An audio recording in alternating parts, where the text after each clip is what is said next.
You have it within yourself to be the best version of yourself. You just don't know it yet. So what you need to do is you need to tap into that inner power. You need to quit with the limiting beliefs, and you need to just, for once in your life, just believe that you are capable of amazing things.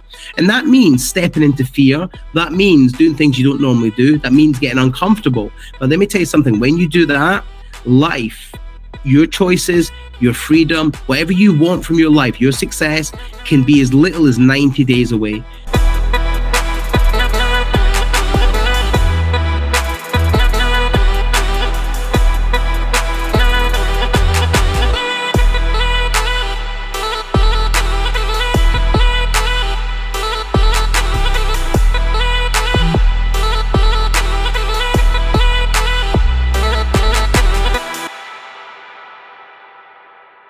Hello ladies and gentlemen, and welcome back to the Bolgar Capital Real Estate Investing Podcast in English yet again, because we have something very interesting prepared for you today. We're going to speak to Alasdair Cunningham, who is a very creative and interesting person who has succeeded in real estate massively, not through the conventional way though. However, he has found some other paths to create a fortune in real estate using low to no money down deal strategies, which are very interesting and very valuable to know if you want to start in real estate without having any capital whatsoever in your pocket. And we have talked about property sourcing, also known as deal sourcing. We have talked about wholesaling, which is basically the same thing, however, very interesting to know as well. We have talked about rents.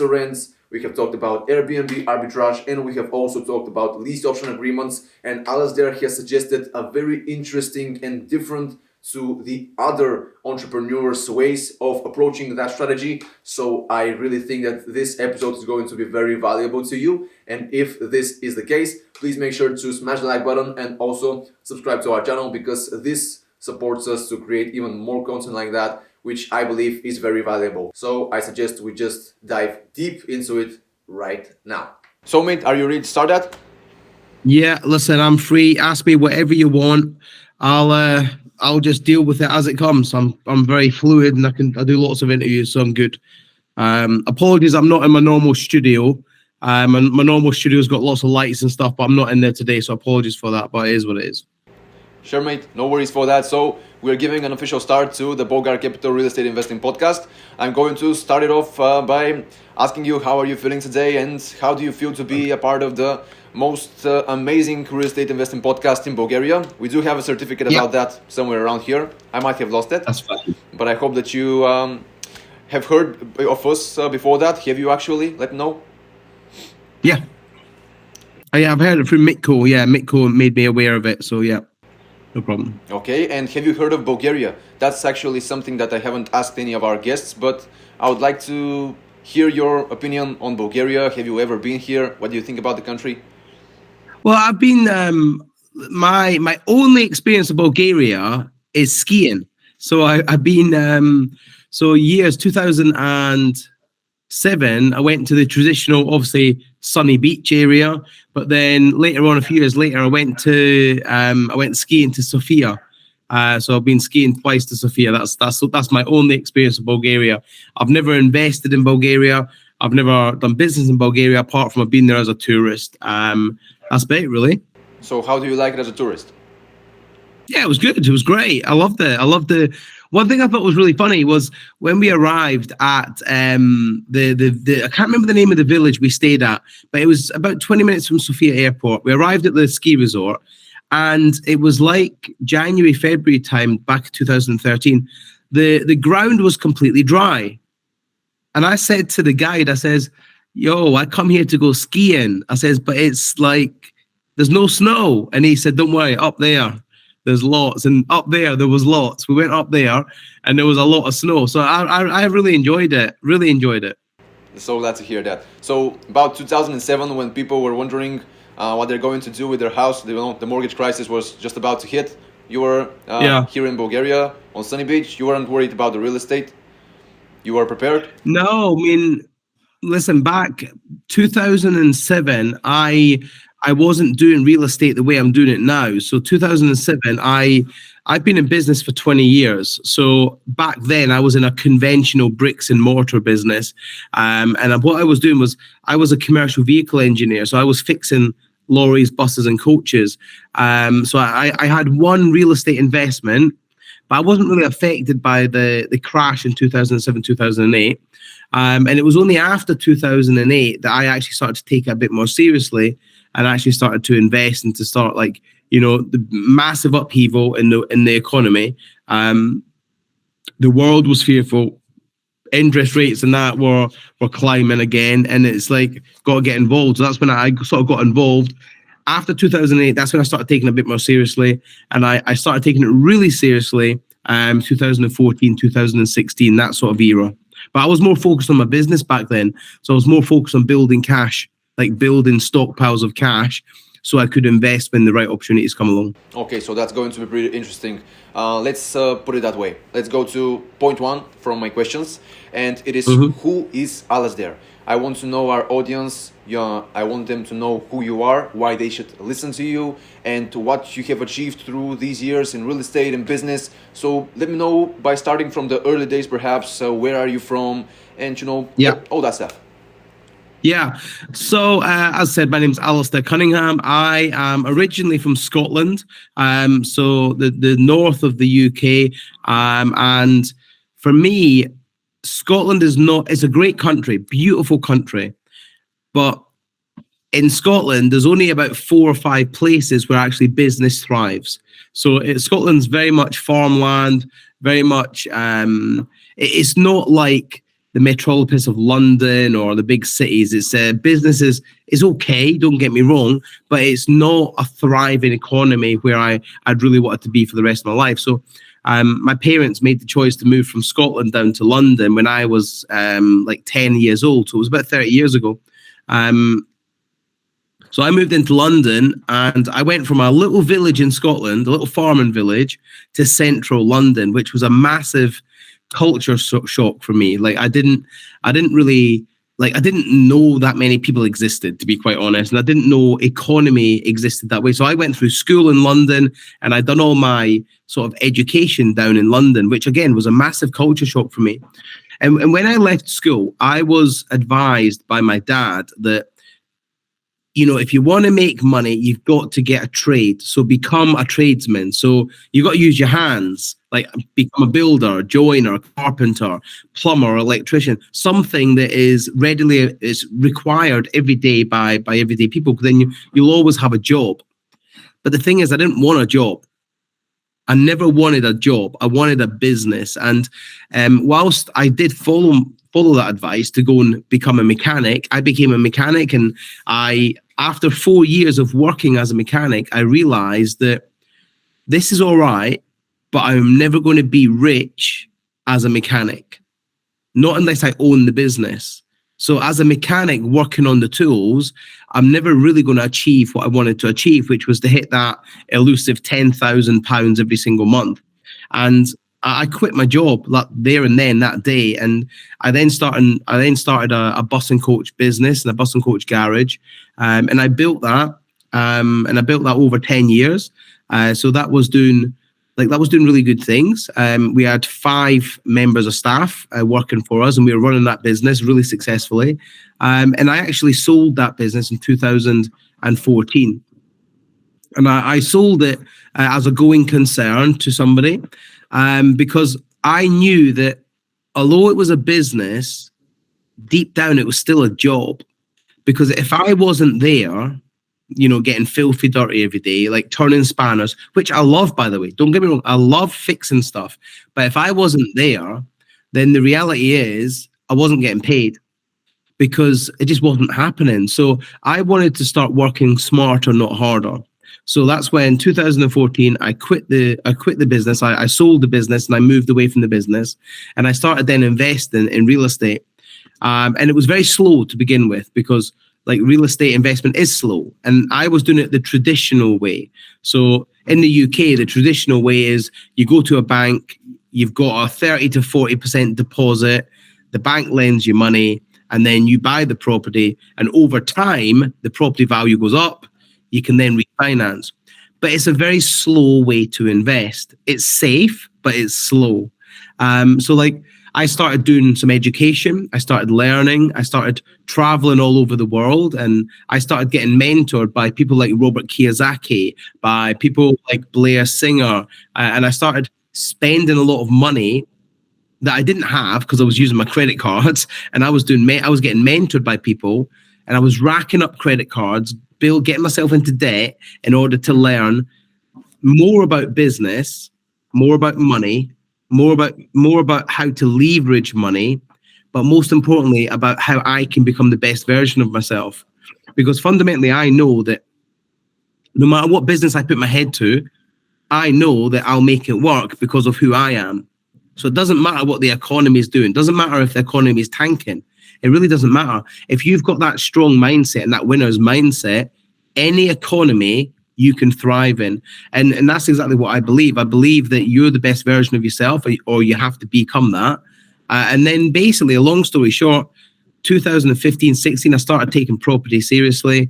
2017, I've done 122 property deals, and I made close to £500,000 in a year. And since then, I've just built my property portfolio, and I've built the number of units I've got. I've bought and sold a lot of houses. I've been involved in close to 450 property deals right now. And that's a mixture of me buying them for myself, but also me buying them for people like yourself who want to invest in the UK.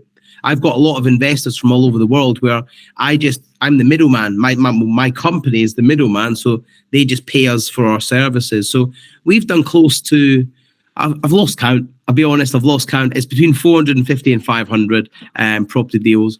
Now, right now, I am focusing a lot on buying blocks of apartments. So buying a really rundown block of apartments, refurbishing them to a really high end, and then renting them out on Airbnb. And that's what we're doing a lot of right now. Just yesterday, we went to view a block of 11 apartments in a village or town called Halifax in Yorkshire. And we've got that now. That's now secured. We just need to get the paperwork sorted out for that. So really, that's where I'm at. Like, I started off as a mechanic. I knew nothing about property, but I developed the right mindset, the right attitude, and the right whatever it takes mindset. And I just went out there and I just said, you know what? I'm sick and tired of being broke. I'm sick and tired of never having any money. I'm sick and tired of getting to the end of each month and not being able to afford my bills. So what have I got to do to make money? Property for me was the vehicle. And it's great because I get invited to, like this, I get invited to speak on people's podcasts. I get invited to travel the world speaking on stages. And hopefully one day I'll come out to Bulgaria and we'll speak on stage and inspire you guys to do stuff. But I've traveled as far afield as Vietnam, and I've spoken in front of tens of thousands of people, helping them, not just about property, but also about business, and having that can-do motivational attitude to, I don't care what the economy is doing. I don't care what's going on outside. I don't care about COVID. I don't care about all these things that are happening. What I need to do is I need to become the best version of myself so that I can thrive in any economy, regardless of what the business is. So that's kind of me. Hope that sort of sums it up. That pretty much sums it up. And to do a quick recap, so you started off as a mechanic because your father suggested that this is one of the best things you could do, work with your hands, and that's the way to make money. So actually, after starting as a mechanic, you were working for somebody else, right? You didn't work for yourself. Correct, yeah. 4 years. I spent 4 years working for somebody else. Okay, and so you got... From the age of 16 to 22. 16, you started working at 16. I started working in the UK at 16. As soon as I left school, 16 years old. And then I started my first business when I was 21 and a half. Is that legal in the UK? I mean... Yeah. Yeah, you can work at 16. Yeah. Back then you could. Yeah. Now it's 17, I think. Yeah. You can definitely do it. Okay. That's a pretty good game. Pretty good hustle game. And so after that, you got sick and tired of working for somebody else, and you decided to go ahead and create a bus and coach business. So were you transporting people from point A to B, or were you just working on the buses themselves? Both. So both. I started off fixing the buses, but then I'm a hustler. So I had opportunities where customers, I fixed their vehicles for them and they couldn't pay my bill. So I ended up buying their buses off them. So I would, to write their invoice off, I would end up taking over their bus, and I actually ended up with a fleet of vehicles. So I actually had a bus and coach business as well. So not only was I fixing them, but I was also running them as well. Okay, so how many buses did you get to? Only 4. Kept it nice and small, only 4. 4 buses. And so business was thriving, however, it was Yeah. fully dependent on yourself. Yeah, it's like the old school business, right? It was thriving, it was really good, but when you're trying to run a workshop with 5 members of staff and run a bus and coach operation, it does get very tiring because you're relying on drivers and you're relying on mechanics. Now in the UK, mechanics are very unreliable, and so are drivers. And it was a lot of stress, and I knew that it wasn't going to. I knew that my end goal was not there. So I knew that I didn't want to have a big bus and coach company. And I also knew I didn't want to have a big workshop. So I knew that as long as I stayed in that game, I was always going to be getting covered in oil, covered in dirt. And I was always going to be in that environment where I'm filthy dirty every day. And even if I've got 10 mechanics, I'm going to still be getting filthy dirty every day. And I made a decision that day, pretty much in that business, that as much as I love the business, and I really do, I love the business of fixing things. I really like fixing things with my hands. It's not going to help me build a multi-million pound business. My belief back then, and I may have been wrong, but I believe I chose right because I know what's happened since. So. Sure. Okay. And so after you sold the business, could you please let me know how much you sold it for, or is that a secret? Yeah, that's not something I can disclose because we've got a confidentiality agreement. But what I will say is it didn't give me that much. So it wasn't as much as everyone thinks. Everyone thinks when you sell a business, you make a lot of money. I got enough that kept me happy. Okay. So I was actually really happy with the amount. And basically what it did was the people that bought it, they bought all of the assets and they bought the equipment. And it meant I could then put some money into my next venture. But I didn't walk away making more than 6 figures. Let's just say that. It was less than 6 figures. And it was nowhere near what it was worth because the business was generating 60,000 UK a month in turnover. So it was a good business. It was a very strong business. But the biggest problem we had was we had a lot of contracts within the business that they weren't weak, but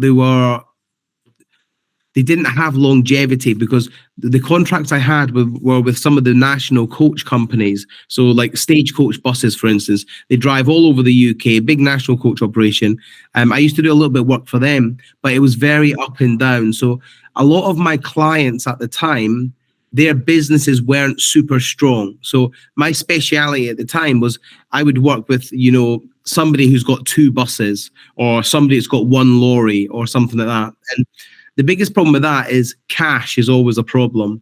So they can never pay their bills on time and they're always trying to negotiate to get things cheaper. And it was having a massive impact on the cash flow of the business. So actually, although I was turning over money, it was becoming a little bit of a problem back then and I'll tell you why, because I didn't have the business acumen.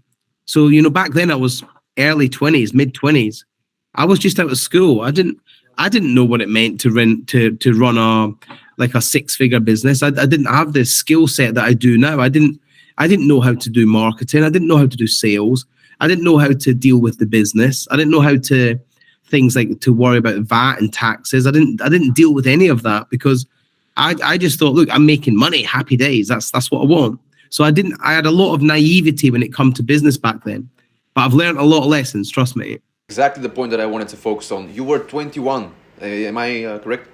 When I started my business, I was I was like 21, 22 years old, yeah. So at 21, you were fixing whole buses, you were buying them, and you were managing a whole team of drivers and other mechanics. Yeah. So that's pretty impressive by itself, From the year of 21 to about 29.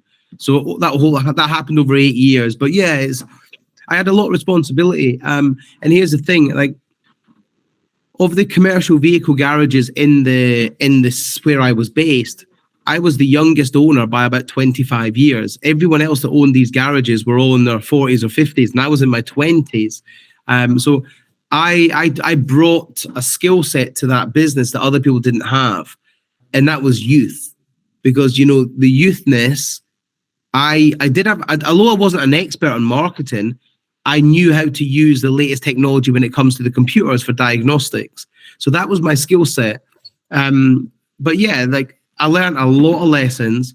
I learned how to deal with money. I learned how to deal with sales. I learned how to deal with people. I learned how to just thrive in, like, when you're struggling. I truly believe this. The making of the man is how they deal with the situations that are in the bad place. So if you've got a bad situation, whether it be you're struggling for money, or you're in debt, or your business is not doing very well right now, how you handle that right now determines your future. Now, you can do what most people do, and they can bury their head in the sand. They can go and cry and moan and bitch about it and complain that the economy is broken, or it's not my fault, the government are against me, or they can completely moan about it. Or they can just say, do you know what? I create my own economy. I create what happens in my life. And the only thing that is constant is me. So I'm the only constant. That means I have to step up and lead. And I truly believe a business owner or an entrepreneur should become a leader, because I believe all good business owners are leaders. So your ideology is that we are accountable for everything we do, no matter whether it's positive or negative. 100%. You're responsible for the success in your life, but you're also responsible for every failure, every problem, every issue you've got right now in your life. Now, I say this to a lot of my clients in the UK. If you're financially broke right now, then that's due to a choice that you made in the previous years. Maybe not to invest in that training program. Maybe not to take that opportunity to buy a property or to buy something. Maybe it's because you made wrong choices and you went down the wrong route. But I believe that accountability rests with us and us alone. And one of the things I tell all of my students, excuses are for losers. They're for losers. You either win or you have an excuse. Simple. But I don't have excuses. I don't do excuses. I won't tolerate excuses from anybody in my team. I won't tolerate excuses from any of my clients. You either have results or you have reasons why you didn't get them. And I only really want results. Now, don't take that the wrong way. I'm not sitting here saying that everything we do works. It doesn't. Like, we've got so many things that we're testing and trying, and they don't work. Like this year alone, I've put best part of £50,000 into adverts, and guess what? It didn't work. Who cares? It's my fault. I'm not going to blame somebody else. I took a risk. It didn't work. I own the fact it didn't work. It's my responsibility. It's on Mark Zuckerberg. Yeah. Well, yeah, Mark Zuckerberg's got it. He's benefiting from it. Yeah, absolutely. Okay, mate. So that's pretty good stuff. Thank you for that. And after you sold the business, you had some money, you had some cash. However, you mentioned that afterwards you were very interested in real estate because you saw an opportunity there. And because I read your book, which genius, by the way, I didn't take it with me today to show it, but it's going to pop up on the screen somewhere, guys. You can see the book right now, and we're currently discussing with Alasdair to get that book and translate in Bulgarian so everyone can actually read it. By the way, Alasdair, we're going to make a voiceover over this video and publish it in Bulgarian and English as well. Okay. So that, no worries, cool. Yeah, our audience can understand it as well. So the book was genius, and you said that after you sold in the book, after you sold the business, I think it was then you were in some kind of a deep depression after selling the business because you were working very hard on this, and it wasn't it wasn't prospering in the long term. You saw that, and you just felt sad. Look, business is never easy, right? Like people see like success in business. They see these multi-millionaires, right? And these people that are making a lot of money, and they've got this perceived success. And whilst they might get there in the end, I guarantee every single person that gets there in the end, they've had to go through a lot of rocky roads. Like, there's no such thing as a smooth mountain. every way up a mountain, there's ups, there's downs, there's potholes, there's pits, there's sharp edges. And that's the same as in life and in business. And I truly believe, like, everyone, there'll be people listening to this right now who, you might be suffering with depression, you might be suffering with anxiety, you might be suffering with a limitation or a limiting belief. Now, and these limiting beliefs, they might be things like, I'm not good enough, or I don't deserve success, or things like, do you know what? Every time I try something, it just doesn't work. Now, listen, on the way to success, you're going to completely mess up. You're going to lose money. You're going to lose friends. You're going to lose family friends. You're going to upset people. You're going to win business and lose business. Now, how you determine the outcome is determined by how you act in these situations. And I say to everybody, the same wind blows upon us all. It's how we set the sail that determines our destination. So the reality is this. I went through, for me, it was a very dark place. I wasn't in a very good place at all. And I was a little bit old school in the sense of I was an old school mechanic at the time. So I believed that if it wasn't hanging off or if it wasn't bleeding, it wasn't broken. Right? And that's a mindset that I still have to this day, but I've also adapted and grown my mindset to know that, the most powerful tool we have is us. It's what's in here. That's the most powerful tool I believe we have. But we don't necessarily have full control over our mind unless we actively make sure we do. By staying positive, by staying motivated, by staying in a good place, being positive, not negative. And like I say, I went through a bit of a dark depression, and for me, that was a really low point in my life. It cost me my marriage, it cost me some close relationships, and I had to fix myself before I could help other people. And I had to fix myself before I actually realized that, you know what, I can be successful, I can be happy, and I can have whatever I want in life. And I've got two amazing children. I've got two young girls, amazing girls. They're my life, they're everything I do. And what kept me going when I was in a really dark place was knowing that they're watching me. So they might not be watching me, but I know they're watching me. And the thing is, the reason why I say that is because everything we do is being watched by somebody. So you've got people looking up to you right now. Maybe you're listening to this and you've got children that are looking up to you right now. They're looking up to you to be the role model and to be the leader. And like depression, although I completely respect depression, I believe we choose. I believe we make a choice every single day. Am I going to let it affect me, or am I going to get on with my life and just make this work? Because it's very, very important that we wake up in the morning with the right attitude, because I truly believe that your thoughts lead to your feelings lead to your actions lead to your results. So if you've got a negative thought the minute you wake up in the morning, let's say you wake up in the morning in a bad mood, that's going to lead to a bad feeling all day. That bad feeling is going to lead to a bad action. That bad action is going to lead to a bad result. Whereas if you just learn some skills to control these feelings and actually say, do you know what? I am in a bad mood, but I'm not going to let it affect my business and affect my day and my relationships. Therefore, you're going to go into the whole day with a much different mindset of how to do, what to do, and how to do it. And that's the thing that I had to do. I had to develop that strong mindset so that when I woke up in a bad mood or when I was feeling low, I could recognize it, click out of it, move on. And I have a saying with all my students: it's showtime. Put your big boys and girls pants on. It's showtime. Let's get on with it. And that's exactly what I had to do. I'm not belittling depression. I'm not saying it doesn't exist. I'm just saying we have a choice. We can let it continue to affect what we do, or we can say, do you know what? Let's get the treatment we need and let's move on and win. And that's exactly what I did. And now I'm one of the most sought after personal development trainers in the UK. And I run personal development training events to show people and help people how to become the biggest version of themselves. And this is just another thing that I do away from property training.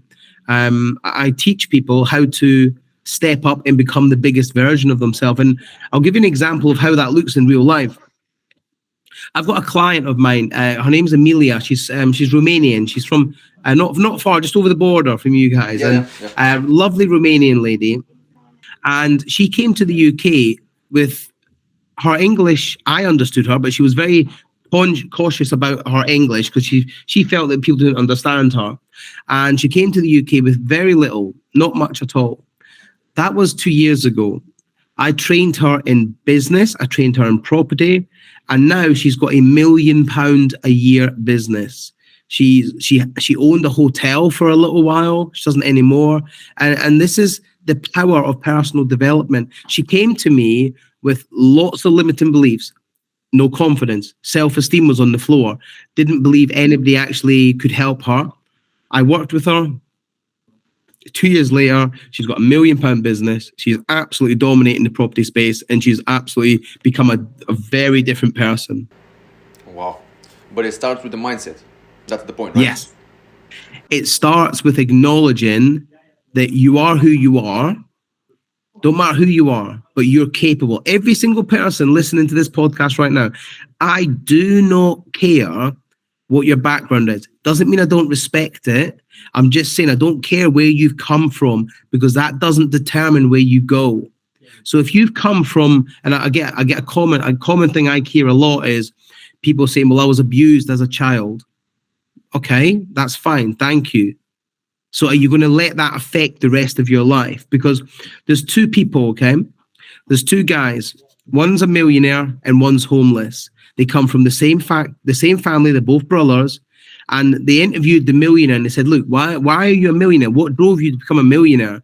And he said, well, when I was growing up, my dad used to beat me. He used to hit me, he used to beat me, he used to verbally and physically assault me. And he said, I wanted to become a millionaire so I could make sure that nobody ever has to go through that again. They asked the brother, the same brother, his brother, they said to him, look, why are you homeless? And he said, well, look, when I grew up, I was subjected to violence, physical, mental, alcohol abuse.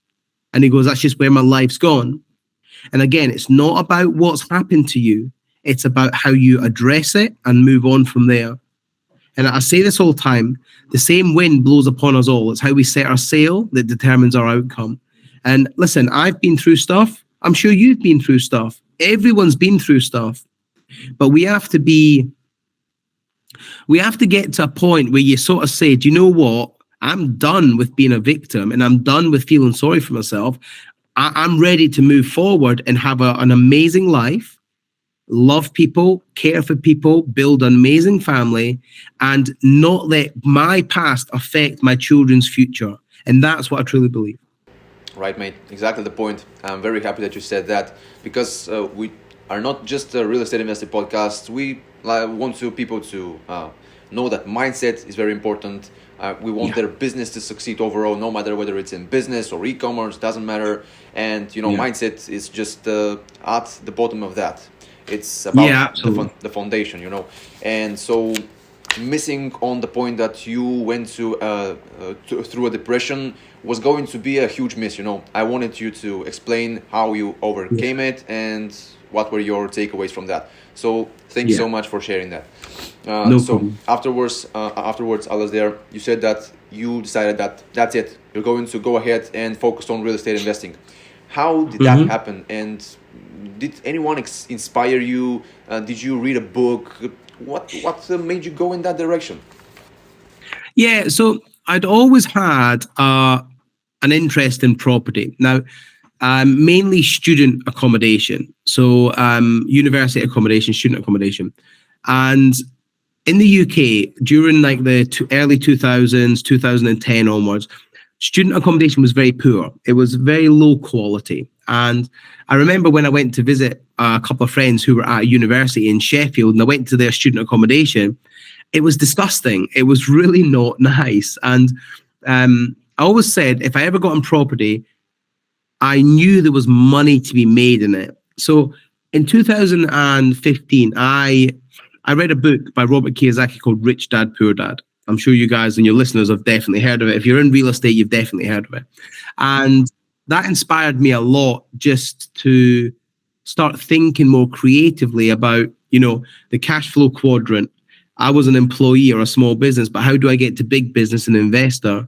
So then I started attending seminars in the UK and abroad. I've been to seminars all over the world, like Europe, America, Asia, and I started learning from all these different mentors who were doing their little thing, whatever they were doing in business or property. I started learning from them, and I just started taking it seriously. I just said to myself, like, I'm learning this skill. I need to find my way. I need to put my stamp on it. And that's what I did. I put my stamp on it, and I'm like, I just got into it. I just went all in. I said to myself, like, all in. Like, I'm all in. Like, I'm not half in. I'm not going to try it. I'm doing it until I become wealthy from it. So whatever has to happen is going to happen. So you put everything. And I started off with property sourcing because I didn't have lots of money. So I didn't have lots of money to invest. So I started off by doing property sourcing, which is where I would find a property investment for you or for somebody that's got the money, and then you pay me a fee. And I remember the first month so I'd done a lot of training, and I'd been learning from different people. And some of these mentors were really good, but some of them were really bad, right? And I remember I developed this system, this process for property sourcing. And I'd been out and I was building my network and I was building my investors. And I remember giving myself a deadline. And that deadline was, I want to get out there and make as much money as possible. Now, in 9 weeks, I'd done 9 property deals and I made £27,000. Bearing in mind, the previous year, I made £28,000 for the whole year. So basically in just over a month and a half, I made a year's salary by doing property sourcing. I then tweaked what I was doing, and I was always adapting it, always making it better. And then I went all in. I literally went all in, and I done 122 property deals in the first year. I bought 6 for myself, and 116 were for investors. I made £415,000 UK pounds. So by the end of my first year, I've done 122 deals. I own 6 houses, and I made £415,000. Like, that's a win in my world. That was a win, and it just went from there. It just barrel rolled from there because now I had the money I can invest. That's a huge win, especially compared to the previous year. Massive. It's really interesting because in the book that you've read, chapter 5, I actually talk about one of my students, Ellen McDonald. And Ellen McDonald is she was actually a teacher living in Dubai. Now, when I say she was a teacher in Dubai, everyone thinks, wow, glamorous. It's not like that. She was living in a fishing village 3 hours from like the main area of Dubai. So she was actually in the middle of nowhere. She was in a school that nobody spoke English, and it was really not nice for her. She didn't like it at all. And she came back from Dubai in a big state of depression. She started working with me. She started doing my training and started working with my company. And that was March last year, March 2022. As of today, she's now created 2 6-figure businesses. So she's got a business doing £250,000 a year now. She knew nothing about property. She knew nothing about investing. She actually knew nothing about business. We taught her from start to where she's at today, and she's now got 2 6-figure businesses. So it's not just me. Like, what we do works if you're prepared to put the effort in. And these businesses are real estate related, right? Yeah. Property related, real estate. So she runs a sourcing business.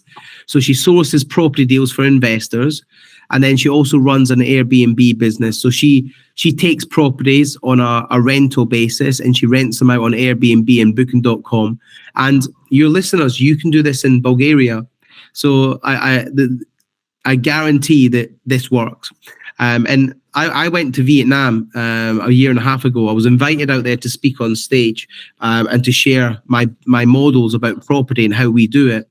And whilst some people think real estate, you need a lot of money to get involved in. That's true if you want to buy big hotels and things like that. That's true, absolutely. But let's face it, the vast majority of people that want to invest in property are doing it from a position of they don't have 100,000 euros kicking around to just throw into property. Maybe you've got a couple of €1,000 that you can get. Maybe you've got 5,000 euros. That's great. So what I would say to you is start with low money down deals. So start with, like, the model is called rent to rent. So you would rent the property from a landlord with the right legal permission to then rent it out to somebody else, and you benefit from the cash flow, and you would put it on Airbnb or Booking.com, and you would rent it out. So I've got students making £2,000 a month from properties that they've got on rent to rent, and they didn't start with like 20,000, 30,000 pounds. They started with £5,000, but they're now making £2,000 a month. Like, it's everybody can do property as long as you've got access to a couple of £1,000. Mate, you are like a bucket full of value. you just can't stop with it. I wanted to ask you a few questions before that, but it's very interesting to listen to you. I'm going to focus on both property sourcing and rent to rent. Then we're going to go ahead to lease option agreements, perhaps discuss Airbnb arbitrage as well.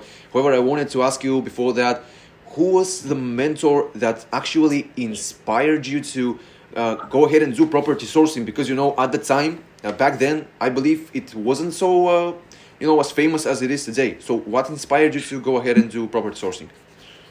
For me, the inspiration to do it was, I didn't have lots of money. So I didn't have lots of money, and I needed to make money from property. So back then I was learning. There was a few people dabbling at it and doing a little bit at it. Okay. And I looked at what they were doing, and I knew I could make it better. So there was a gentleman, I can't remember his name. There was a gentleman back there, Trevor, a gentleman called Trevor and a gentleman called Samuel, and they were both doing it. And I knew I could make it better. So that's what I did. I went out and I looked at what they were doing.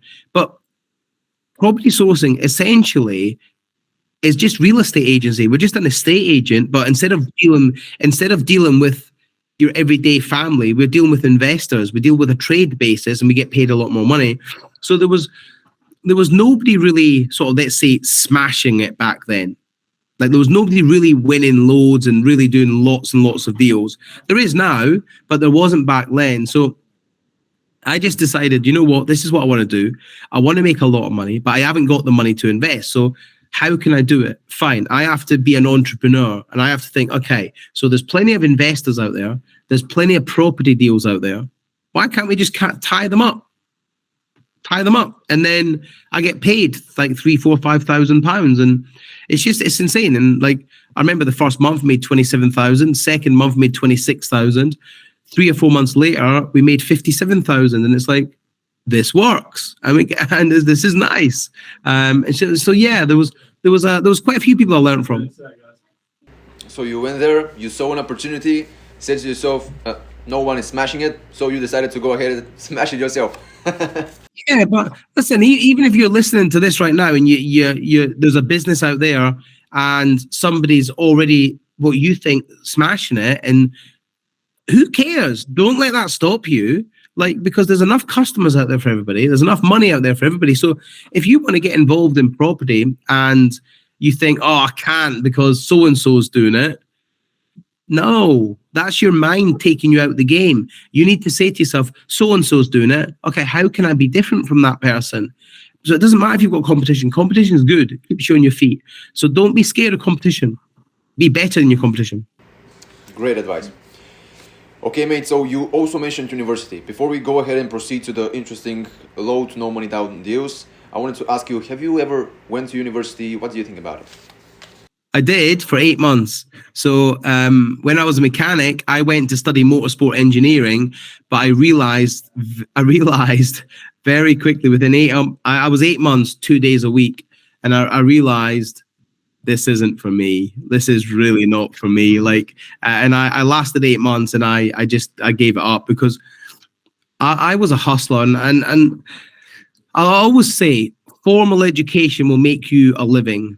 Self-education will make you rich. And I realized that me going to university is not going to give me what I want. It's not going to make me incredibly rich. So I left university, and I'm not against people going to university, but like, I think there's a lot of wasted people at university.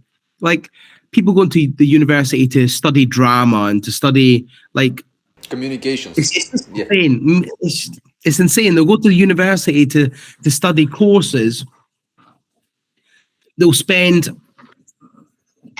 so in the UK they'll spend like £10,000 a year to go to university, and then they'll come out to a minimum wage job, or they'll come out and they'll be working a job that pays 25 grand a year, where I always say to them, like, look, if you're going to go to university, great, because we need universities for doctors, for scientists, for people that are really, really high end in that world.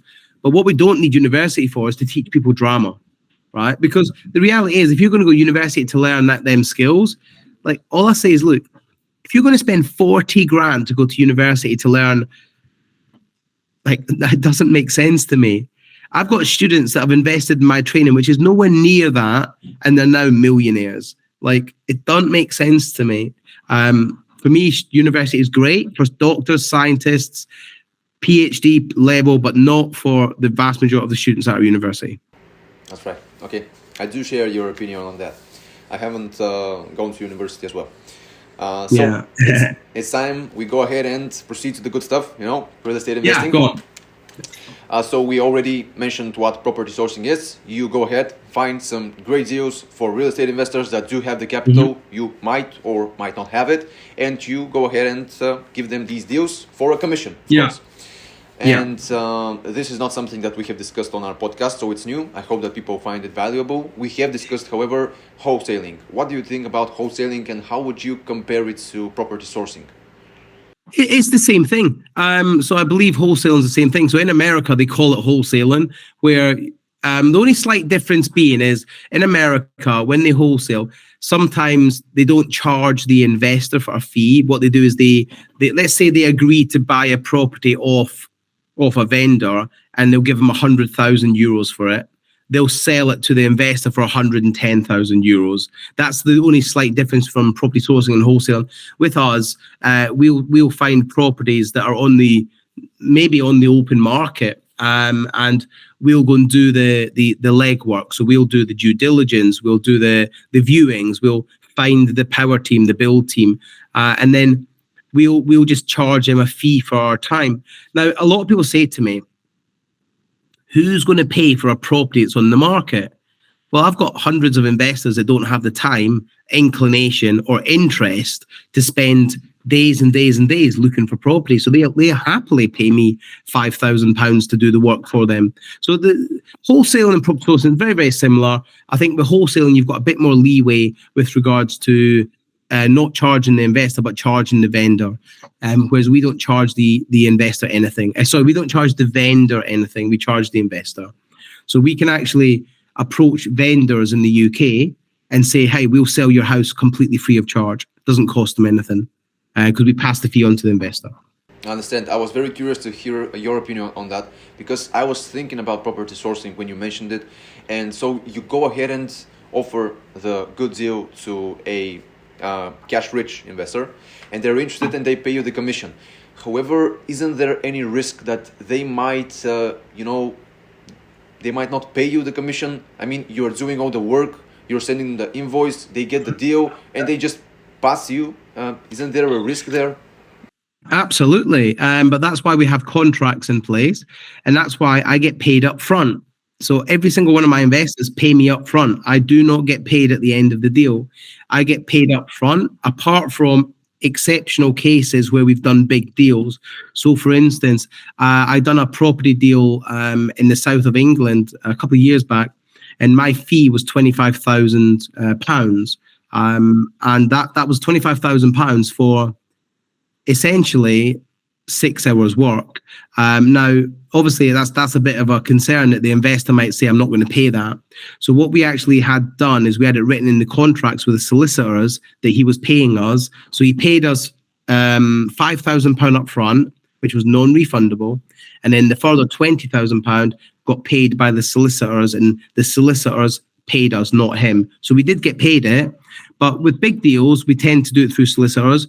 With small deals, let's say somebody's just buying £100,000 buy to let, we'll charge them up front and then look after them. Like, obviously, if the deal falls through and it's not the investor's fault, then we've not done our job properly. So then don't just think we're taking the money up front and running away and like, hey, thanks very much. Not at all.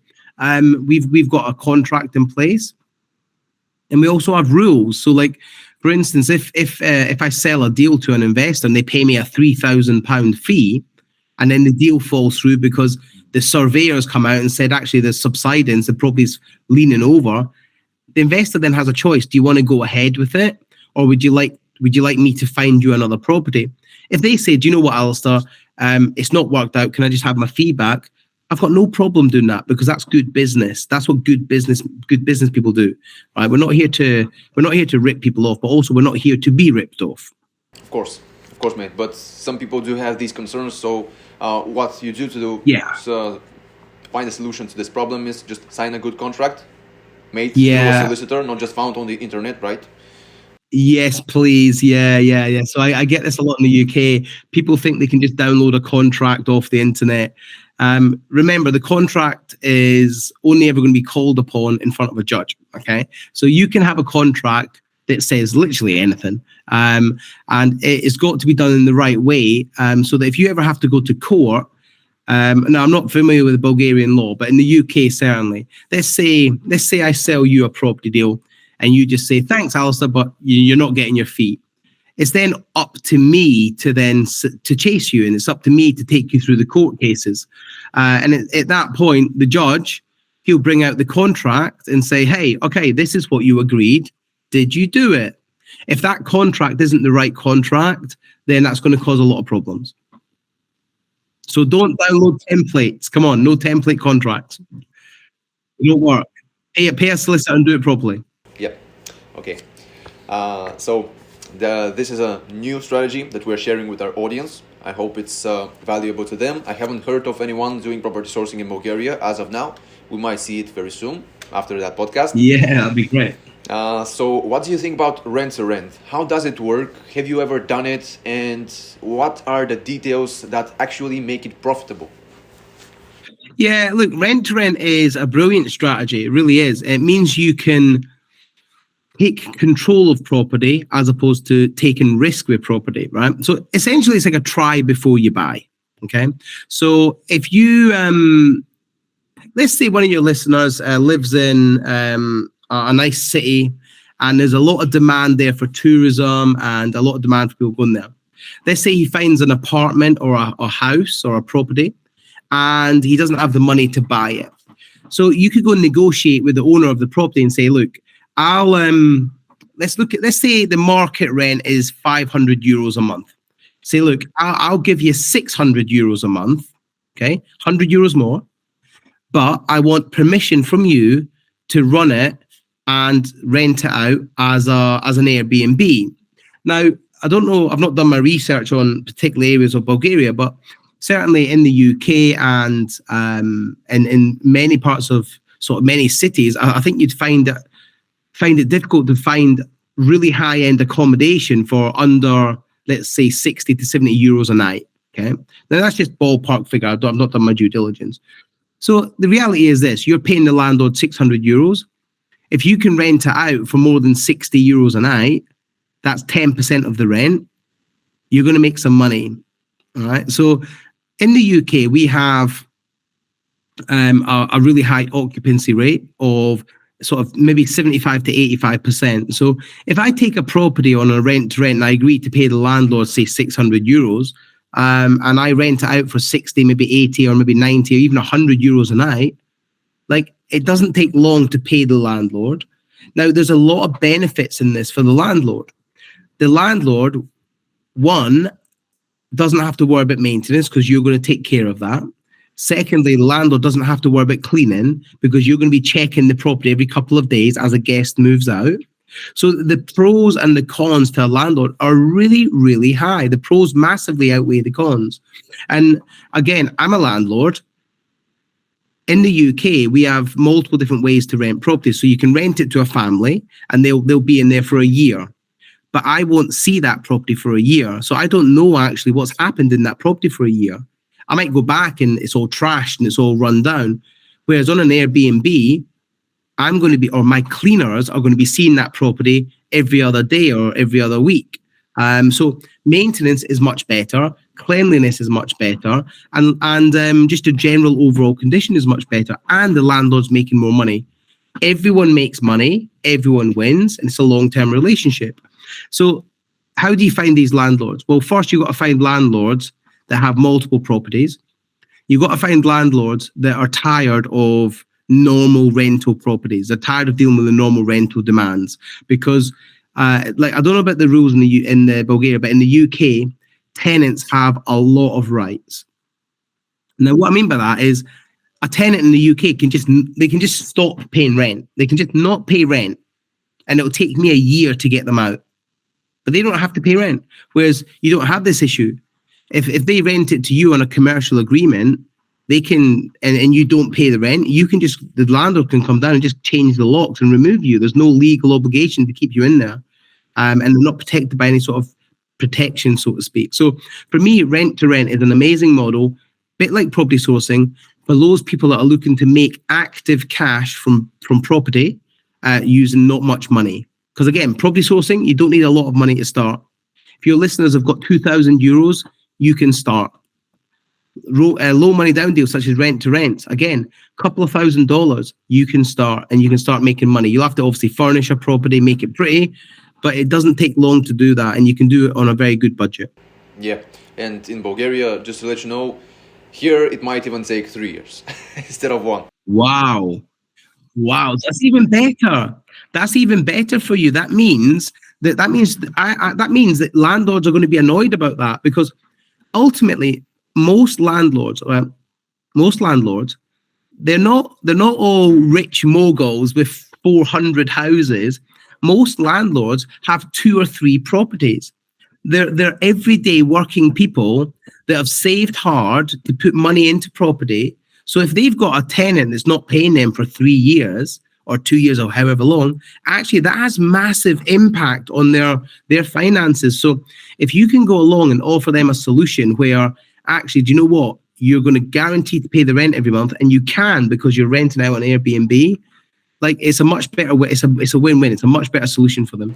Yeah, mate. But here is the twist. Now, Bulgarians as a nationality are moral. Let's put it that way.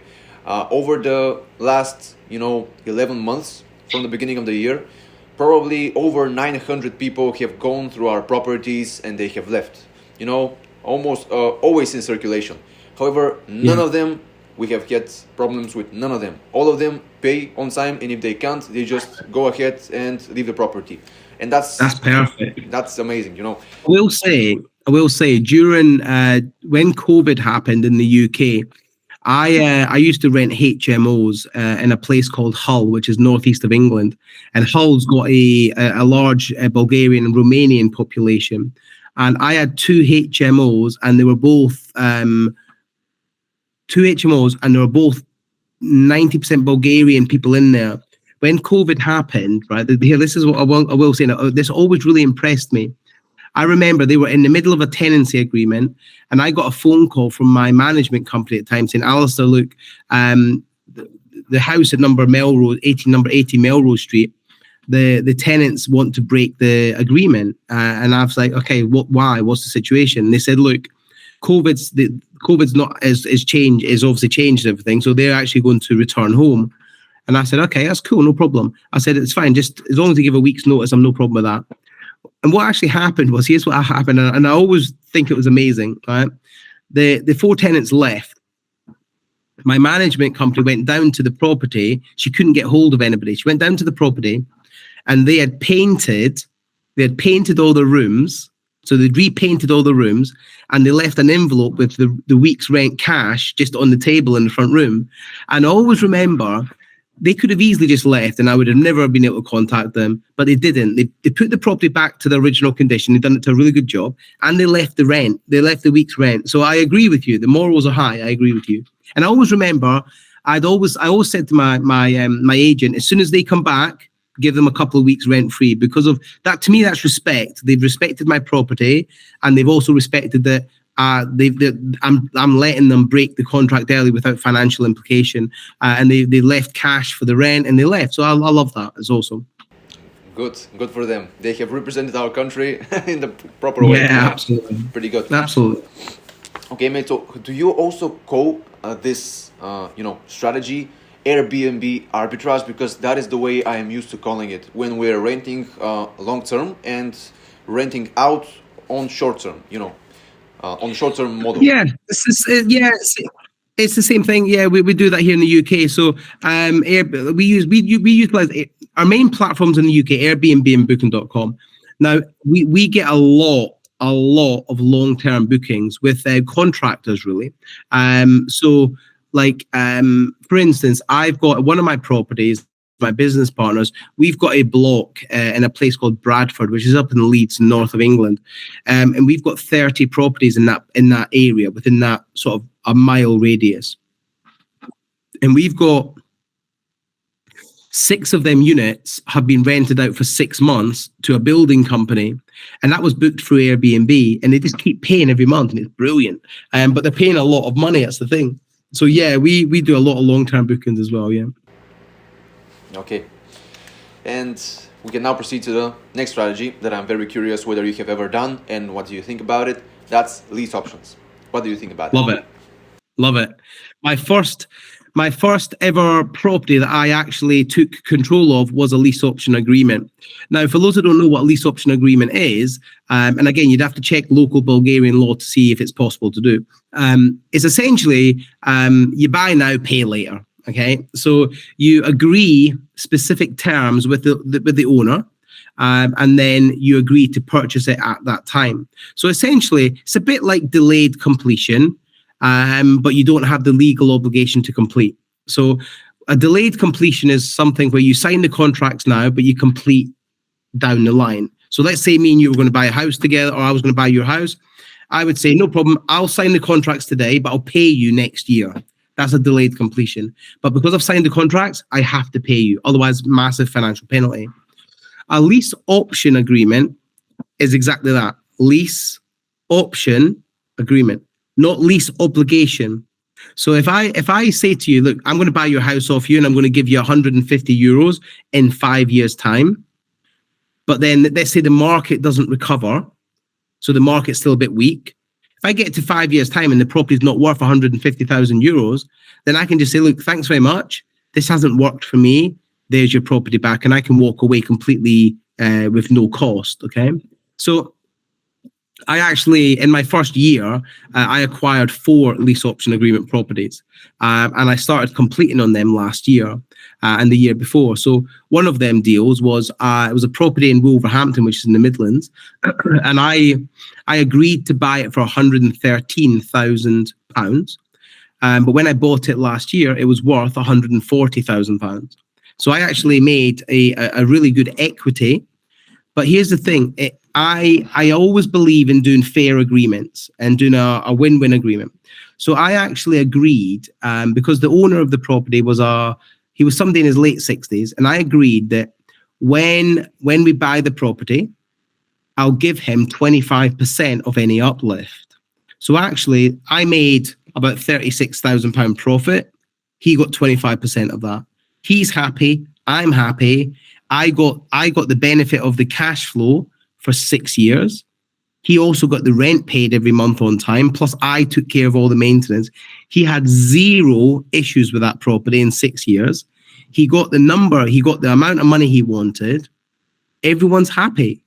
And the thing is, with the interest rates rising across the world, really, you're going to see people, landlords and property owners, struggling to make mortgage payments. So this is where you have to come along as an entrepreneur and say, hey, I can help you, because we can take over that property, cover your mortgage, and then we can buy it off you when the time's right. I was very pleasantly surprised where you had dedicated lots of content to the lease option agreement as a strategy. Yeah. And you mentioned in the book that this is a very great strategy. However, be sure that you take to heart the quote, with great power comes great responsibility, and you just absolutely and you just said very strongly that if you do this strategy, you must not take advantage of other people's problems. Instead, make sure to solve them, win from that, however, share that win with them. And you did just that. You gave this person who was in their mid 60s, or early 60s, doesn't really matter, 25% of, the price that went up. So that's pretty impressive. They didn't want it. They actually didn't want it. They didn't want the 25%. They said, no, that's your profit. I did give it to them in the end, but they didn't. They were like, no, Alison, no, we've agreed, and I don't want the 25%. And I'm like, yeah, but I said I'd give it to you, and they wouldn't. It was a bit of a fight to get them to take my money. But anyway, you're right in what you say. I had another lady, a lady called Afua, and she bought a property in 2007, just before the property crash, and she bought it in a place called Hull, and she was one of these ladies. She was making good money in London. She was working in London, and the money she'd saved up, she bought this investment property. Now, when she bought it, she didn't know what she was doing, and she had a lot of problems. A lot of like the property got trashed a few times. People not paying their rent, and in the end, she got to a point where she was just sick and tired of it. She was like, "I don't want it anymore. Just take it. Somebody take it." But the problem is, 2007. In the UK, you could borrow over 100% of the mortgage. So if you had a house worth £100,000, you could borrow £120,000 against that property. And I mean, that's just immoral. That's just not right. And she did. She was in negative equity. And I came along and I ended up helping her out, and she was in a bit of a bad situation. I came along and I done a deal with her, and I took the property off her hands. We done a nice refurbishment on it. We rented it out to 4 tenants. We made good money. She got paid every single month from it. And then we actually completed on that sale last April. Now, here's the thing. Afua got exactly what she wanted. She got the price she wanted, just not at the time she wanted. But in the meantime, she got her mortgage paid. She got some profit every month. I then bought the property off her middle of last year. Actually, no, 2021 I bought it. And she got exactly what she wanted. So far, so much so, she's also got some properties in London that she's recently bought. And she keeps messaging me back saying, Alasdair, I need some help again. And do you want to do that same type of agreement? And so now she keeps offering me, she's got a property in Brixton in London, and she keeps offering it to me on a rent to rent. So she doesn't want to deal with tenants, but the property in Brixton belongs to her mother. And she doesn't want to deal with tenants. She doesn't want to deal with the property. So she's messaged me and goes, because of the relationship we had with the property up Hull, she said, look, do you want to do this one on a rent to rent? And I'm like, yeah. Now, we couldn't get the numbers to work, so we had to not do it. But we couldn't make it financially viable, so we didn't do it in the end. But we still helped her and supported her. Because to me, lease option agreements, right? Excuse me. The people that will do a lease option agreement, they're generally in a state of, they're generally in some sort of state of distress. They're either in negative equity, they're in debt, they can't afford what they're doing. Maybe they've gone through a divorce, maybe they've gone through a separation, maybe they've inherited the property. The last thing that you should do is go along as a greedy entrepreneur and capitalist and be like, yeah, I want to make all the money. That's not what we do. We go along, and I always say, treat them like it's your mum and dad. If you treat them like it's your mum and dad, then hopefully you treat your mum and dad well, and then we look after them. Yeah, that's what I'm saying. Yeah. Okay, mate. So that's great advice, and props on proceeding with this strategy in such a kind and honest way. And so I really can't think of any other strategies. However, I'll be very pleasantly surprised if you go ahead and explain another low to no money down strategy that you have ever used, in your real estate investing career.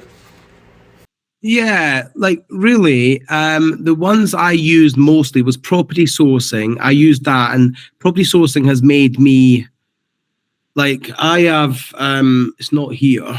It's not on my desk, but normally whenever I run my live events, I bring my bank statements to it so I can actually show people. I've said, hey, property sourcing's made me close to £3.5 million pounds in fees in the last 6 years. And yeah, wow, it's crazy. So for me, I think everyone should start with property sourcing. The reason being is because it puts you in the game. It forces you to go out and view property. It forces you to build relationships. It forces you to meet vendors. And here's the best thing about it. As you're doing property sourcing, because you're doing all of these things, you're meeting people, you're out viewing properties, you're going to come across deals that you can do as a lease option. You're going to come across deals you can do as a rent to rent. And guess what? You keep them ones for yourself. And so for me, I done property sourcing. I moved into low money down deals such as rent to rent, lease option agreements. And then the only other thing I've done since, and this comes with a bit more credibility. So as you build credibility, it'll be easier to do. I raise private finance with investors. So just in the last 3 months, actually 5 months, in the last 5 months, I've using my network and using my investors database that I've built. I've raised 330,000 UK pounds. So I raised money to buy property, and that's the thing. So as long as I know how to find a great deal, I know how to raise money. I know how to position myself as the expert, so that when these investors want to do the deal, but they don't know how to do the deal, I'm like, hey, I can help you. Let me do it for you, because I can look after your money better than you can. Right? Simple as that, really. And like I say, in the last 5 months, we've raised over 300,000 UK to do property deals. And it's just insane. So your listeners watching this, raising money from private investors, that comes with time. It's not going to happen if you've got no experience, because they're going to want to know that, one, you've got skin in the game, two, that you know what you're doing, because their money needs to be secure, and three, that you're doing it properly with good ethics. Because there's too many people that will borrow money from another investor and just waste it. Like, they'll buy nice cars and instead of buying property. And I'm not about that. All my business is done legally, legit, above board, and with good intention. And that's why people keep coming back to me, because they know that I'm a man who does what they say he's going to do, and I'm a man of integrity, because your word is your bond. Like, everything you do is built upon what you say. If you say you're going to do something, do it. If you don't, then you're letting somebody down. And when you let somebody down, they tell their friends tell their friends, and before you know it, you've ruined your reputation. So for me, I started with property sourcing into low money down deals. I then started buying property to refinance and recycle the money and get my money back. But then I started using other people's money, OPM, other people's money, to start building and building my wealth this side. And now, like 2023, like as I record this, I've got 2 7-figure businesses. I've got my property businesses. I've got millions of pounds worth of property. I've got a training business which is serving tens of thousands of people across the world. And I focus very heavily on serving my students. And so it's like, for me, life's good. Sure, mate. So just to recap, integrity, honesty, and just the desire to succeed are the foundations of a good business. Yeah, 100%. And an attitude of just doing it. I will say, you've got to want it. If you only half want it, if you only kind of want it, you'll only kind of get it. You've got to want it like you want oxygen. Otherwise, you'll not get it. Absolutely. And so I guess that would make the question about which is your favorite strategy when that is a low to no money down one, completely irrelevant, because you said that property sourcing is the one that generated £3.5 million for you. So that's massive. Is that your favorite strategy, really? Yeah, it is my favorite strategy, but it's not something that I do anymore. Because I'll tell you why, I don't personally do it anymore. And I'll tell you why. Because I've taught so many people in the UK to do it. Now what I say to them is, look, you're one of my clients, so I'll tell you what, you do it, but I use my investors. So they don't have to build, because I've got a big database of investors, because I speak all over the world and because I speak on events like this. They don't do that. So what I say to my clients is, you go out and find the properties, I'll sell them, or I'll liaise to sell them to my investors, and we just split the fee. We just go half. And they love it, because it means they don't have to build a network of investors, whereas I do. That's great. Okay, so you don't do the research work. You actually just create a fleet or an army of great deal finders, and then you just partner up and find, connect them with investors. And they do all the work, and I get my cut off the end, and that's fine, because I have no risk, I have no hassle, and it means I can focus on, well, number one, still making money. Number two, I can focus on what I really want to do and what I love doing, which is the actual investing in property and building property. But then my third passion is helping other people do what I've done and training people and traveling around the world, speaking on stage and things like that. Like on Monday, I'm off to Washington in America to go to a mastermind of, and in that mastermind, it's a room of 60 millionaires, and I love doing that. I love being able to go to these places where I'm there to learn, I'm there to upskill, and I wouldn't be able to do that if I didn't have the businesses in the background, one, funding it, and secondly, allowing me time to do what I want to do when I want to do it. Like, I'm guessing the people that are listening to your podcast and that follow you guys, they want to create time and choice. They want to create freedom. They want to create income that pays for them to live a life on their terms. And like, what I want to say to all your listeners is, don't get so blinded by the money where you think, I've got to make millions and millions of pounds. You don't, because you can live a very comfortable life on £10,000 a month, like very comfortable. Like there's no car you can't buy, there's no house you can't rent if you've got £10,000 a month coming in. And so many people get blindsided by, I've got to make millions of pounds.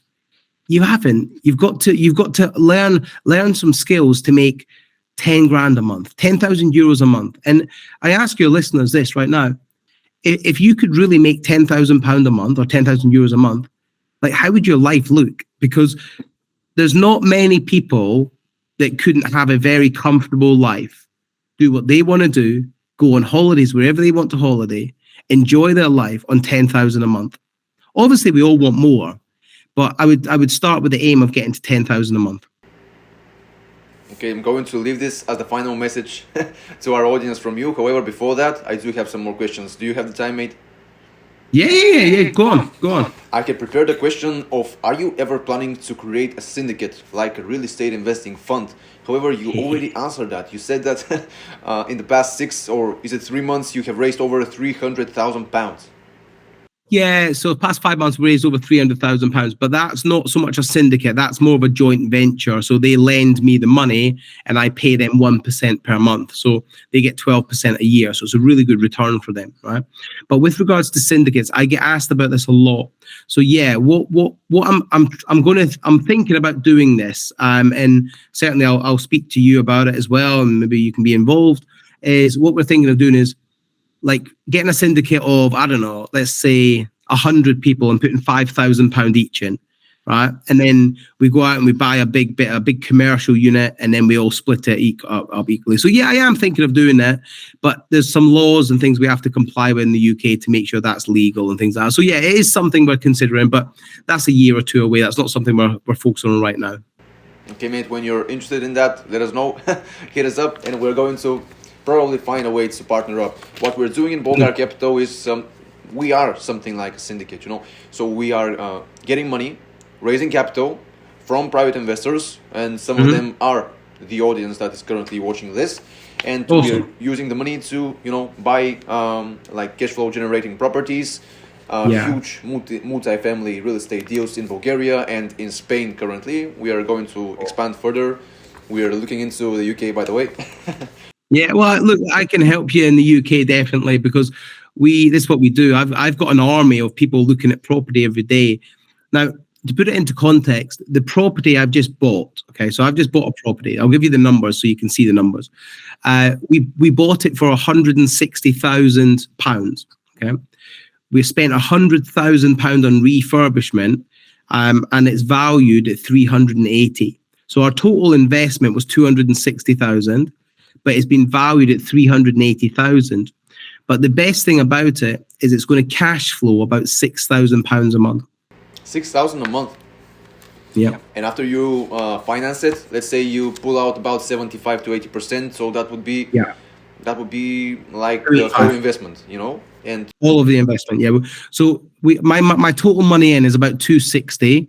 And upon refinance, I'll get back 285,000. So I get all my money back plus 15, and then the income of the property should be around 6,000, of which costs the mortgage is 1,200. So realistically, it should be making £3,500 to £4,000 a month profit from the year.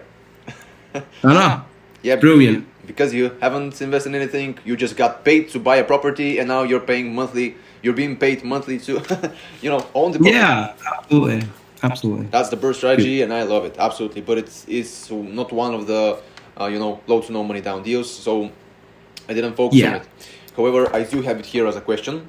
So I wanted to ask you for the burst strategy, what you think about it, and a great burst strategy deal that you have done. I think that you already covered the deal part. Now you could say what you think about the burst strategy overall.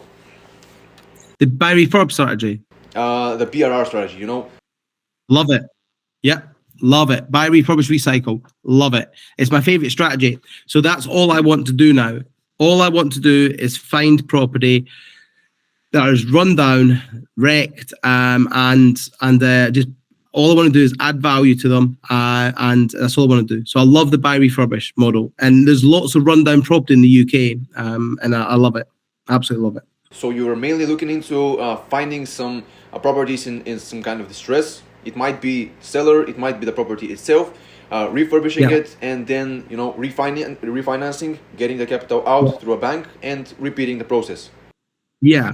So the last two properties I've done in the last 2 years, I've made 6-figure profit on each one. So I've made over 100,000 profit each time I've done it. So I only do them if there's £100,000 profit in it. Yeah. Expected. What would you say about the refinancing part? I mean, are you worried that the bank is ever going to be like, no, we can't lend you the money because you are way too leveraged, you have way too many credits at this point? No, I'm not worried about that. There's a saying, scared money makes no money. And I truly believe that. Now, I'm not worried. I don't worry about things like that, because what's the worst that's going to happen, right? Let's say the bank said, you know what, we're not going to lend it to you. Okay, fine, I'll sell it. So I could sell this property I've just bought for £380,000. And if I do, like, happy days. I'm going to make 150 grand. So yeah, happy days. Fine. Okay. And then I just put it in elsewhere. So I'm never worried. And the reason why I'm not worried is because I know what I'm doing. I do due diligence, and I have a good mortgage broker in the UK, and I have a good solicitor team. And again, property is not just about me. It's about who do you know. And you've got to know people in the area and in the industry that can help you leverage and pull on the world. Like for instance, I've just sent off all the applications for the finance on one of my properties right today that's about to be remortgaged. I've already got the pre-approval. It's already come back at 4 o'clock today. So all I've got to do is now send over bank statements and a few other little bits and ID, and then that'll be 4 to 6 weeks. That'll be that money back in the bank, and that's all I do. So I don't worry about things like that. Lovely, mate. So if they decide to not finance your deal, you're just going to sell it. No worries. Yeah, I'll just sell it. And here's the thing: I could sell it to through an agent, or I could sell it to an investor. I could find a way, because realistically, on this particular property, I only owe 100,000 to a private investor. So the rest of the money, the refurb is my money. Okay, so if let's just say something does go wrong, I need 100 grand, and I'll find 100 grand quite quickly. So it's just about, look, I love risk. Give me risk all day long, and I'll lean into it and I'll jump into it, because risk makes money. And again, I'll say, scared money makes no money. Absolutely. So without taking any risk, you're not going to grow, you're not going to make money, and therefore you're just going to live a normal life, which is fine. However, for some people, for others, it's not. Absolutely. I just want to say, like, I admire people. I really do. I admire people that are happy in a normal life. I really do, because sometimes I wish I had that, because it's doing what we do is very stressful.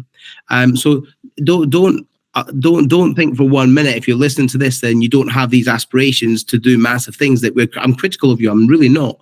I respect everyone for what they choose, and if they choose to, like, you do you. I'll never ever judge anybody for not taking risk, but I take risk, and I love risk, and I thrive on it. Yeah, it's just the way you're built. It's fine, and it's actually beautiful, because the world needs entrepreneurs, and the world needs other people as well. So that's fine. Do you know something?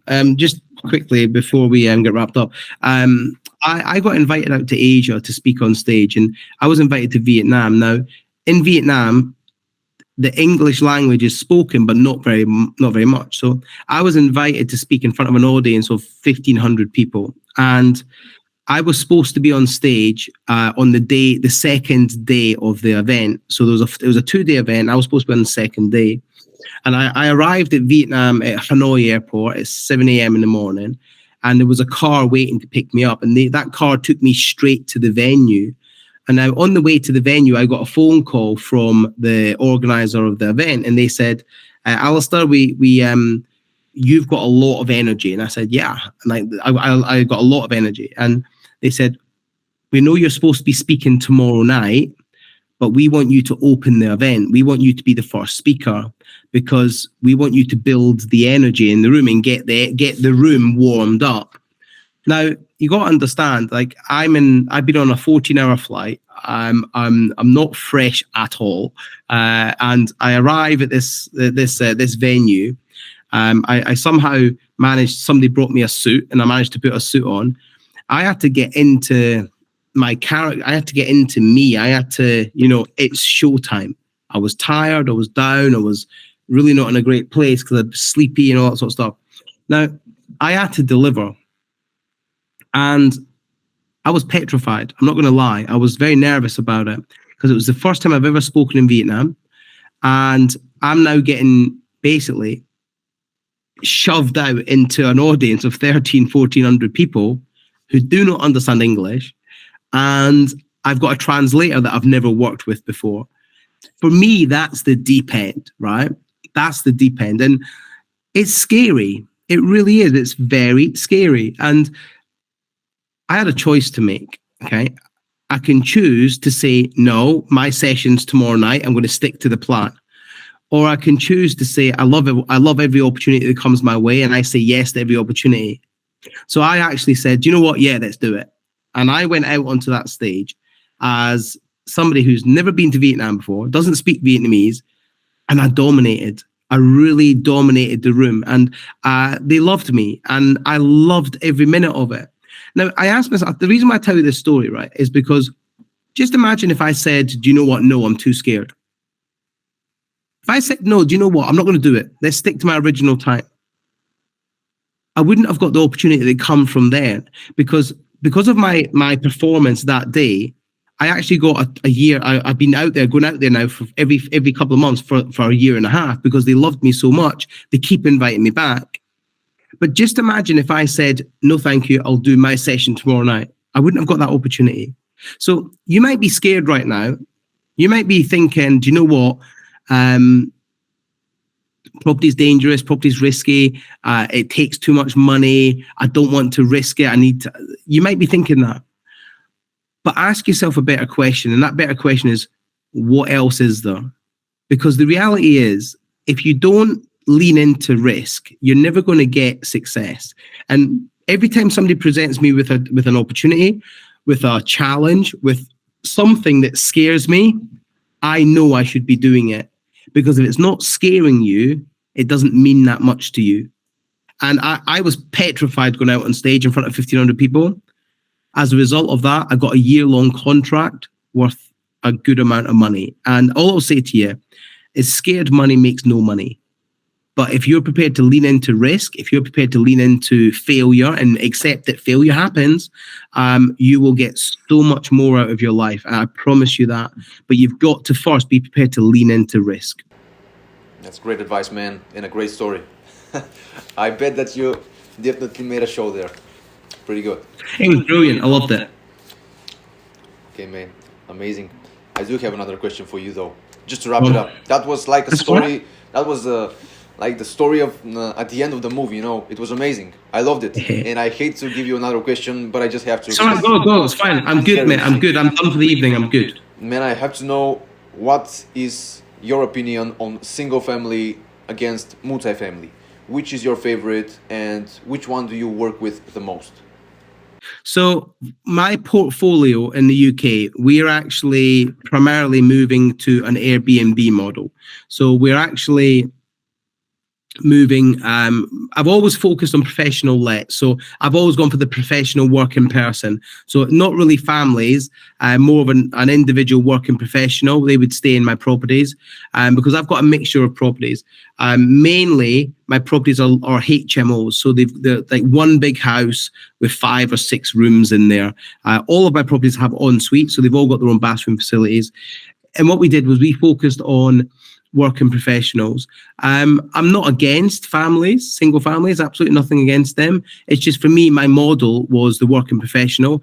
But what we're doing now is the properties that the tenants are moving out of, coming to the end of their tenancies, we're moving them onto Airbnb, purely because we can make more money. Like I've got a property at the minute where was making £3,700 a month as a HMO with 5 tenants. So 5 tenants paying $750 each. All the tenants have come to the end of their agreement and they've all left. So over Christmas, my team are going to make that into an Airbnb, and as an Airbnb, it should make about £7,000 to £8,000 a month. So it should double its revenue, which is awesome. So. Pretty impressive, mate. And because most of our audience doesn't know what HMO is in Bulgaria, it's not a term, Okay. Could you please let us know what exactly that is? Yeah, it stands for House of Multiple Occupation, and what it means is you have a whole property, and you rent them room by room. So you would have, instead of having 3 bedrooms in there, you'd have 5 bedrooms. And generally, if you want to run a good HMO, you would have individual bathroom facilities. So instead of having one family in there on one contract, you would have, let's say there's 3 bedrooms, you'd have 3 contracts in there and 3 people in there. And they don't know each other. They're generally people from different families. But what it means for the tenant is they don't have to worry about bills. All they have to do is pay the rent. So, like I say, I've got properties that are minimum 5 bedroom in the UK. We rent them for £750 per room per month.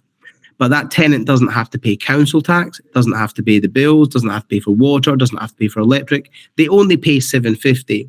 And now the benefit to them is it's easy in, easy out. It means they can move in easily and they can leave easily. So there's no real long-term commitment to stay in the property for any more than 6 months.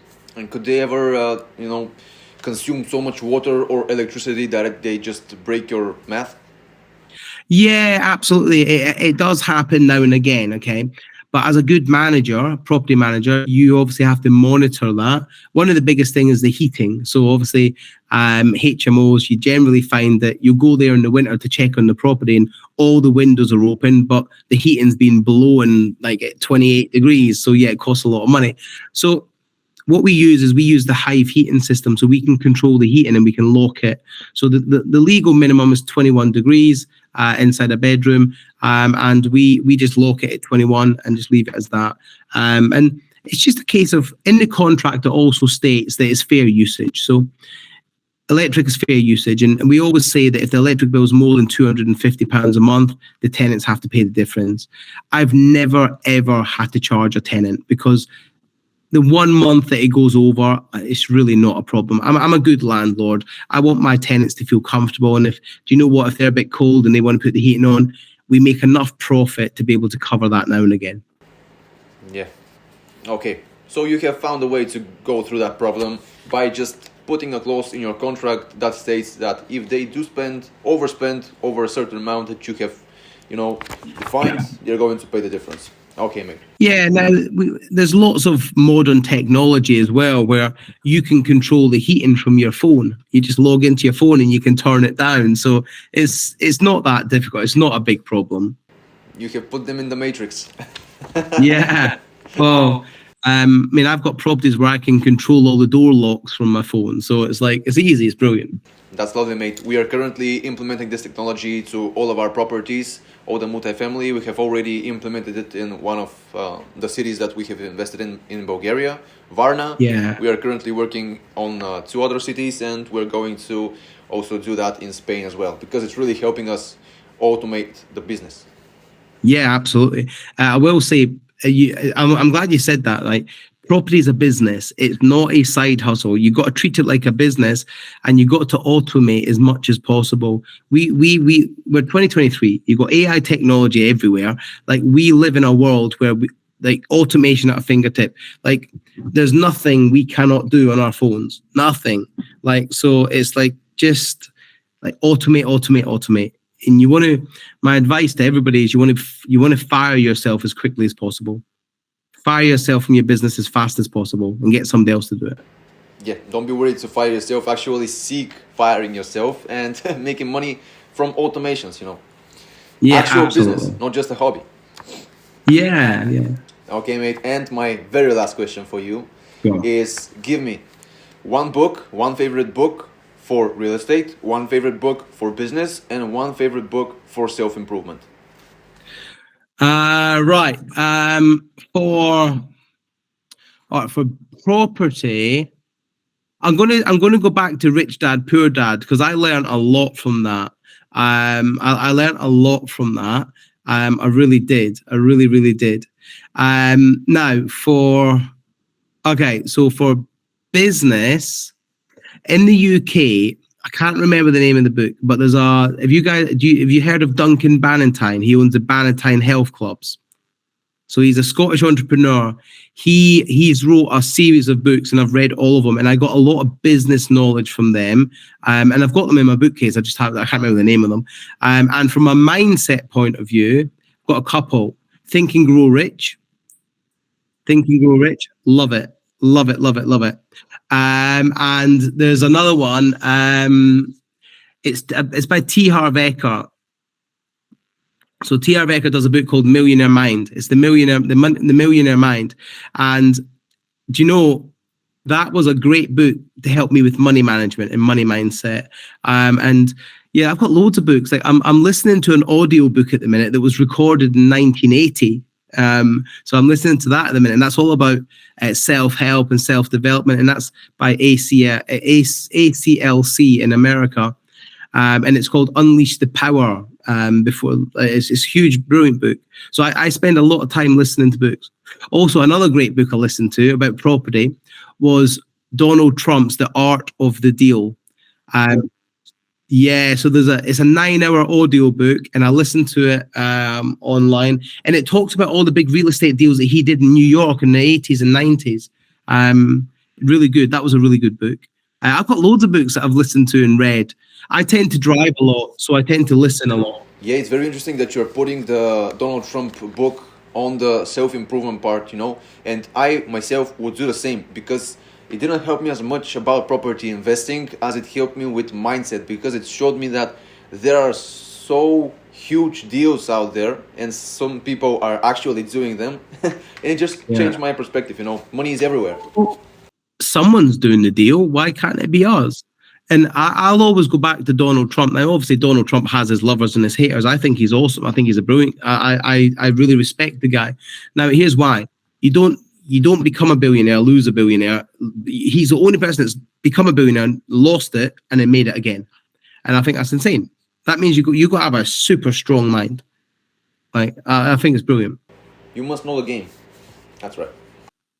Yeah, you got to. I believe property is a game. I believe business is a game. It's just a game. It's a game of chess, and just have to make it happen. Do you like chess? I do, but I'm not very good at it. One of my best friends, Joe, his name is, he loves it, and he's really good at it. But I've not played chess for a long time. For me, I play a lot of poker. So I don't have many things that I do to relax, okay, because I'm very busy. I've got 2 things that I do to relax. I play poker, and it's not even about the money. It's just about the game, right? I just play poker for the game. But I also do go-kart racing, so I do kart racing.